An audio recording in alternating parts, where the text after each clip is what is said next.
আমাদের সুরেশ্বর উচ্চ বিদ্যালয় মহাবিদ্যালয়ের একাদশ এবং দ্বাদশ শ্রেণীর যারা ব্যবসায় শিক্ষা শাখার ছাত্রছাত্রী রয়েছে, আমি তোমাদেরকে আজকে আবার উৎপাদন প্রথম পত্রের চতুর্থ অধ্যায় আলোচনা করব।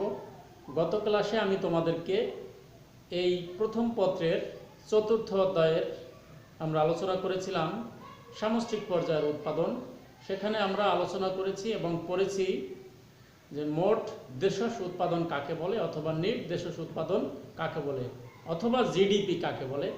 আজকে আমি তোমাদেরকে পড়াচ্ছি আমাদের মোট জাতীয় উৎপাদন কাকে বলে এবং নিট জাতীয় উৎপাদন কাকে বলে।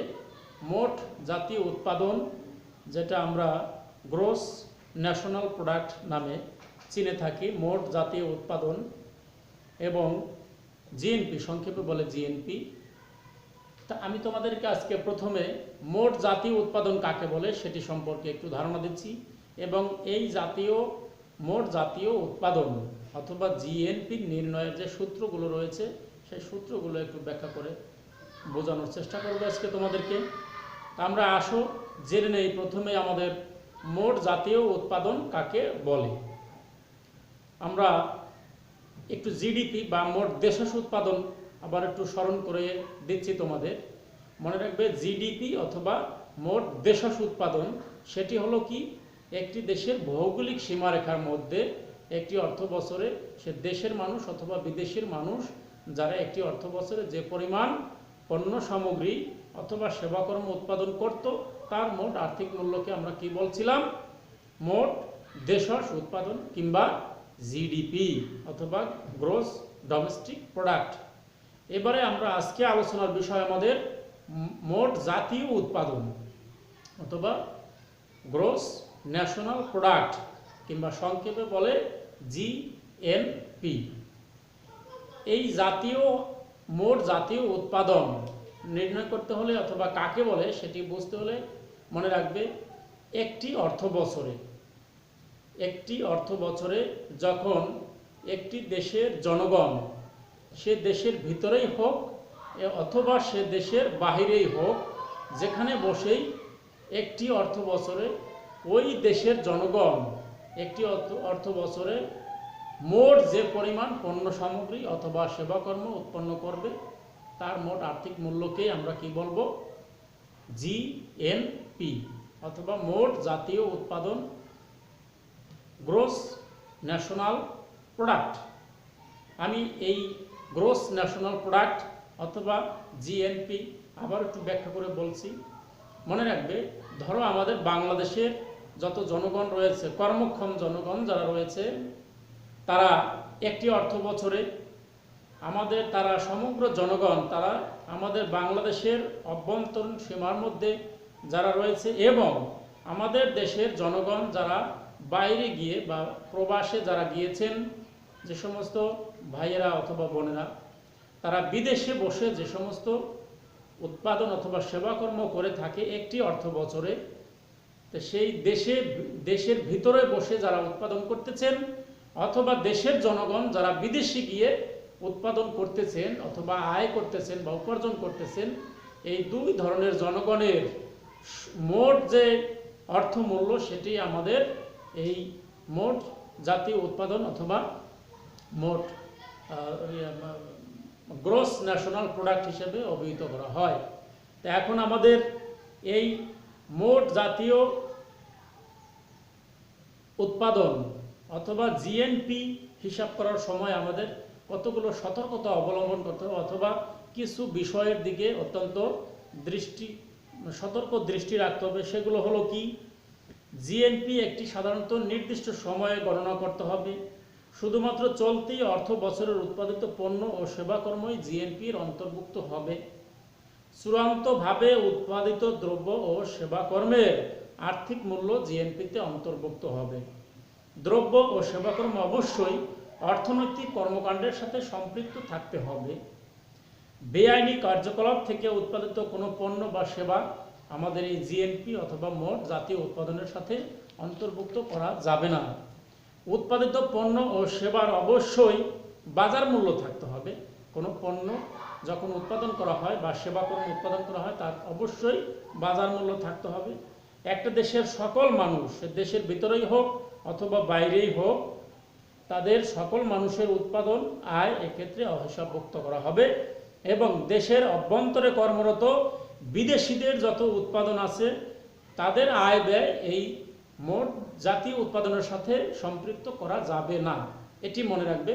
আমাদের বাংলাদেশে যখন বিদেশি লোক কর্মরত রয়েছে যারা, তাদের আয় কিন্তু আমাদের এই মোট জাতীয় উৎপাদন নির্ণয় করার সময় হিসাবভুক্ত করা যাবে না। এটি একটি গুরুত্বপূর্ণ বিষয়। তা আমাদের এই জাতীয় আয় অথবা মোট জাতীয় আয় উৎপাদনকে দুটি দিক থেকে আমরা হিসাব করতে পারি। একটি হলো আয়ের দিক থেকে এবং অন্যটি হলো ব্যয়ের দিক থেকে।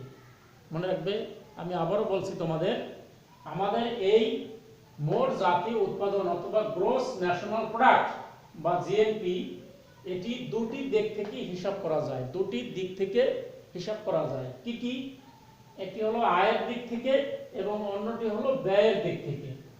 আমরা প্রথমে আসো জেনে নেই আয়ের দিক থেকে এই জিএনপি অথবা মোট জাতীয় উৎপাদন নির্ণয়ের যে সূত্র আছে সেটি কি আমরা জেনে নেই।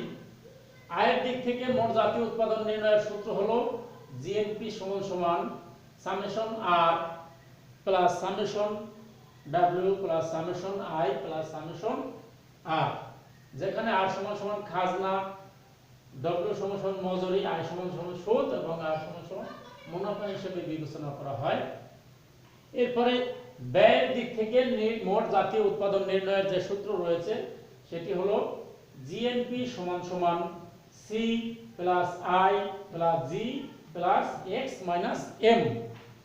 এবারে এগুলোর ব্যাখ্যায় যদি আমরা বলি, সি সমান মোট সরকারি ভোগ ব্যয়, আই সমান মোট বেসরকারি বিনিয়োগ ব্যয়, জি সমান মোট সরকারি ব্যয় যেখানে ভোগ এবং বিনিয়োগ বোঝায়, এক্স সমান মোট রপ্তানি বোঝায়, এম সমান মোট আমদানি বোঝায় এবং এক্স থেকে এম বাদ দেওয়ার পরে যেটি থাকে সেটি হলো নেট রপ্তানি। তো প্রিয় শিক্ষার্থী, এভাবে আমাদের মোট জাতীয় উৎপাদন নির্ণয় করা সম্ভব এবং মোট জাতীয় উৎপাদন নির্ণয় করার দুটি পদ্ধতি রয়েছে। একটি হলো আয়ের দিক থেকে এবং অন্যটি হলো ব্যয়ের দিক থেকে।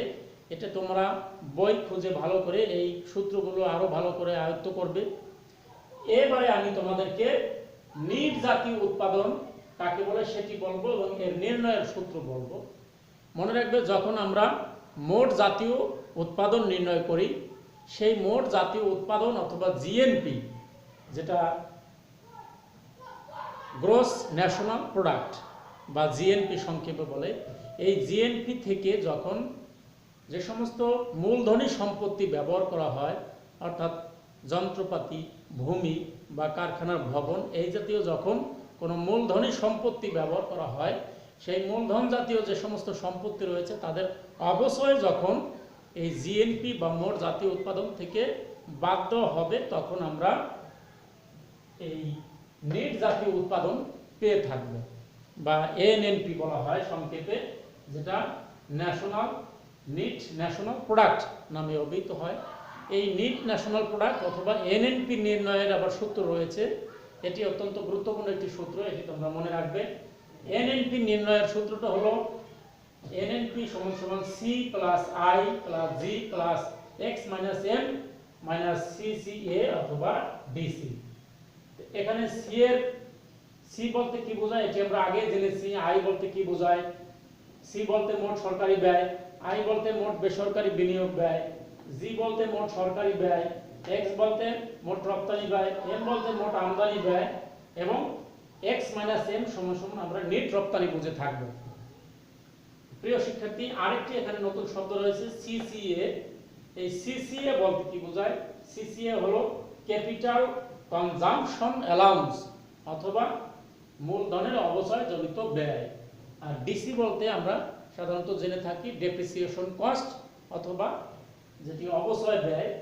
তাহলে এভাবে আমরা মোট জাতীয় উৎপাদন নির্ণয়ের সূত্র জেনে থাকবো অথবা বাসায় খুব ভালো করে পড়ে তোমরা এই সূত্রগুলো মুখস্থ করবে এবং এই সূত্রের আলোকে আমাদের পরীক্ষায় অঙ্ক থাকে কিন্তু এই চতুর্থ চ্যাপ্টারের, সেটি তোমরা অবশ্যই মুখস্থ করবে।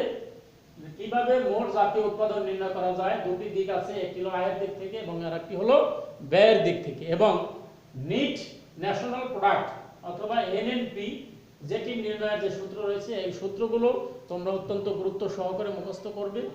তো প্রিয় শিক্ষার্থী, আজকে আমি তোমাদেরকে এই পর্যন্ত আমাদের এই যে মোট জাতীয় উৎপাদন এবং সেটি বের করার যে সূত্রগুলো রয়েছে এবং নিট জাতীয় উৎপাদন নির্ণয়ের যে সূত্র রয়েছে, এই সূত্রগুলো সম্পর্কে তোমাদেরকে আলোচনা করলাম আজকে।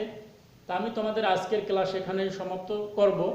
আমরা আগামী ক্লাসে এই চতুর্থ অধ্যায়ের আরও কিছু গুরুত্বপূর্ণ বিষয় রয়েছে, সেগুলো আলোচনা করব। এই বলে আজকে তোমাদেরকে আমি শুভকামনা জানিয়ে শেষ করছি। ধন্যবাদ সকলকে।